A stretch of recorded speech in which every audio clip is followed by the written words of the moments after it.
So let's discuss NCERT questions. ठीक है, last question से स्टार्ट करते हैं। चैप्टर एंड एक्सरसाइज जो है उसका लास्ट क्वेश्चन से विल स्टार्ट डिस्कसिंग।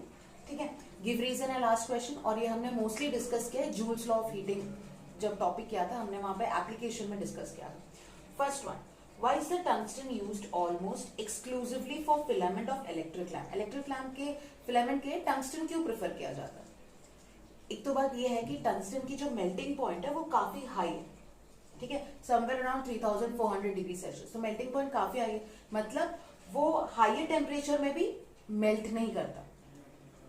ठीक है, तो it can withstand heat and produce glow. तो ये एक हो गया। दूसरा, why are the conductors of electric heating device such as bread toasters?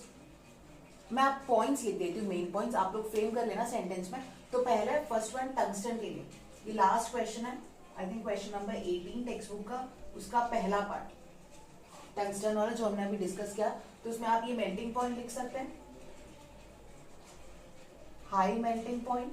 ठीक है, समवेयर अराउंड 3400 डिग्री सेल्सियस है उसका, यानी वो हाई टेम्परेचर में भी मेल्ट नहीं होगा। और आप ये लिख सकते हैं कि ये विथस्टैंड कर सकता है heat and produce glow, can withstand heat and produce glow. ठीक है, ये हो गया। अभी second one, why are the conductors of electric heating devices such as bread toasters and electric irons made of an alloy rather than a pure metal? Pure metal की जगह हम alloys क्यों यूज करते हैं? पहली चीज तो उसकी रेसिस्टिविटी हुई। ठीक है, किसकी रेसिस्टिविटी ज्यादा है? Alloys have a higher resistivity than their metals, pure metals. ठीक है, तो एक पॉइंट हो गया उसका हाई रेसिस्टिविटी। ठीक है, और वो ऑक्सीडाइज नहीं होता readily at high temperature, does not oxidise at high temperature. तो ये दोनों पॉइंट की वजह से हम अलॉयज प्रेफर करते हैं ओवर प्योर मेटल। दूसरा question, why is the series arrangement not used for domestic circuits? ये हमने देखा था, why we prefer parallel over series connection. तो हम सीरीज क्यों यूज नहीं करते? पहली बात तो, ठीक है, एक पॉइंट तो ये लिख सकते हैं हम लोग कि एक डिवाइस अगर रुक जाता है काम करना तो बाकी सारे डिवाइस के फंक्शन भी अफेक्ट करना स्टार्ट करता है। So if one device stops working the whole circuit stops working. तो एक पॉइंट ये हो जाएगा, one device stops whole circuit stops, circuit gets affected. ठीक है, ये हो गया एक पॉइंट, ये आप लिख सकते हो। दूसरा आप क्या मेंशन कर सकते हो कि डिफरेंट अप्लायंस जो होता है उसको डिफरेंट करंट रेटिंग्स होता है। ठीक है, तो सीरीज वो प्रोवाइड नहीं कर पाता है। ठीक है, different appliances require different values of current to operate. पर सीरीज करंट में सीरीज में करंट जो पास होता है वो हर कंपोनेंट में सेम पास होता है,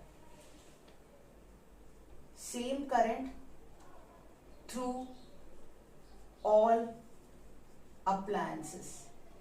ठीक है, ये एक वजह हो जाता है। तो ये दो रीजंस हो गए। How does the resistance of a wire vary with its area of cross section? Resistance कैसे एरिया पे डिपेंड करता है? Resistance is inversely proportional to area, यानी जब रेसिस्टेंस बढ़ेगा, मतलब एरिया अगर कम होगा तो रेसिस्टेंस बढ़ेगा, अगर एरिया ज्यादा हुआ तो रेसिस्टेंस कम होगा। Why are copper and aluminum wires usually employed for electricity transmission?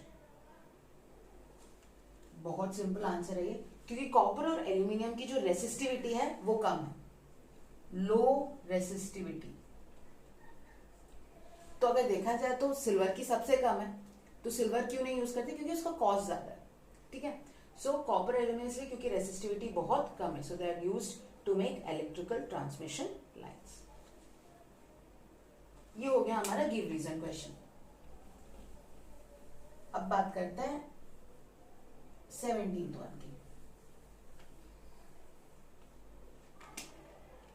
ठीक है, an electric heater of resistance 8 ohm, तो आपको दिया है resistance 8 ohm, draws 15 ampere from the service mains. Current जो ड्रॉ हो रहा है that is 15 amperes for 2 hours. So time given to you is 2 hours. Calculate the rate at which heat is developed in the heater. आपको calculate करना है rate at which heat is developed. Rate at which heat is developed मतलब आपको क्या calculate करना है, power calculate करना है, right? So rate of generation of heat, rate at which heat is generated, that will be equal to what? I और R है, तो बेसिकली आप पावर कैलकुलेट कर रहे हो यहाँ पे, तो पावर क्या होगा? I square R in terms of resistance and current, तो ये हो जाएगा 15 स्क्वायर इंटू 8, तो 225 इंटू 8 करेंगे तो आपको क्या मिलेगा? 1800 वॉट्स, ठीक है? कैपिटल W दिस इज, तो ये हो गया आपका question number 70. Rate at which heat is generated, आपको पावर कैलकुलेट करना है. पावर क्या? Rate of doing work. Work वहां पे क्या? Energy consumed. See power is rate of doing work, work done upon time. मैंने पहले भी बताया वर्क डन किस फॉर्म में, energy is making to do work, so ये E है. Understood? So basically the rate energy, rate at which the heat is being generated, so energy upon time. तो आपको क्या कैलकुलेट करना है? पावर कैलकुलेट करना है. Okay, now moving to the next question. Which uses more energy? A 250 watt television आपको दिया है, एक 250 watt का टेलीविजन दिया है. This is question number 16. तो एक टीवी सेट दिया हुआ है 250 watt. टीवी का आपको ये दिया है कि 250 watts है वो, और टाइम दिया है 1 hour, और आपको एक टोस्टर दिया है जो 1200 watts पे चलता है, और टाइम दिया है 10 minutes. ठीक है? सो विच यूजेस मोर एनर्जी, आपको क्या वैल्यूज दिए हैं? पावर दिया है आपको और टाइम दिया है. तो इसमें से हमें पता चल जाएगा एनर्जी क्या होगा. This is what energy will be, P is equal to E upon T. तो E क्या होगा यहाँ पे? पावर इनटू टाइम होगा, right? So energy of television, energy given by television will be power into time, यानी 250 watts into 1 hour. ठीक है? So ये minutes में, let me convert into standard form. So that will be 250 into 3600. 1 hour is 3600 seconds.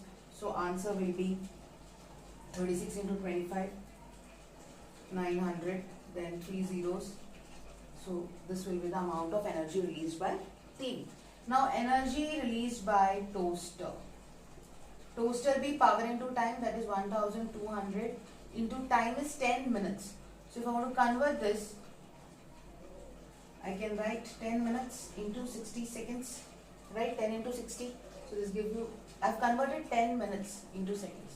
1 minute, 60 seconds. So 10 minutes, 10 into 60 seconds. So the answer will be 6 12s are 72, and rest of the zeros 1, 2, 3, 4 joules. So it clearly says the amount of energy released by TV is more than the amount of energy released by toaster. Alright, so this completes question number 16.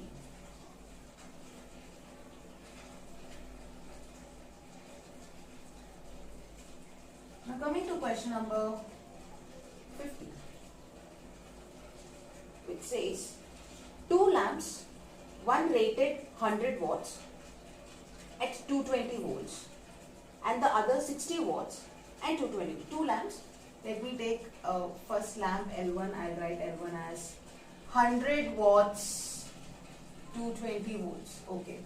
Lamp 2, 60 watts, 60 watts and 220 volts.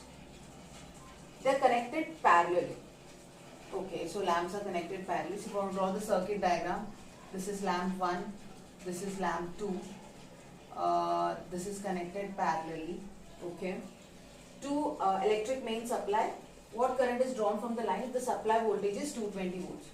So a 220 volt supply, 220 volt supply is given. Okay. So yeah, so you need to calculate current drawn from the line if the supply voltage is 220 volts. So what will you do? You need to calculate, this is lamp 1 and this is lamp 2. Total current I is flowing through the circuit. So since it's parallelly connected, you will have I1 here, I2, let I1 and I2 be the current flowing through lamp 1 and lamp 2, right? So let me calculate current drawn from lamp 1. current drawn from lamp 1. कितना होगा current drawn from lamp 1? What values do you have? P and V. So in terms of P and V, I will be, see, P is equal to V into I, so I will be P upon V, right? So for lamp 1, power is 100 watts, 220 volts. So you will get around 0.45 amperes when you solve this. Okay. Then for second lamp, power is 60 watts, voltage is 220. So again, when you solve this, you will get somewhere around 0.27 amperes. So you need to calculate what current is drawn. That means they are asking for total current through the main supply. So total current I will be I1 plus I2, which is equal to 0.45 plus 0.27.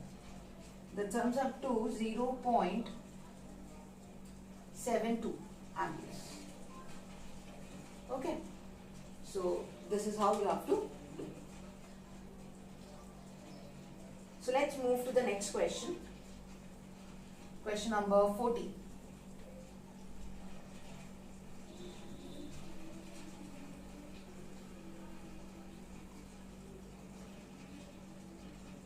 Okay.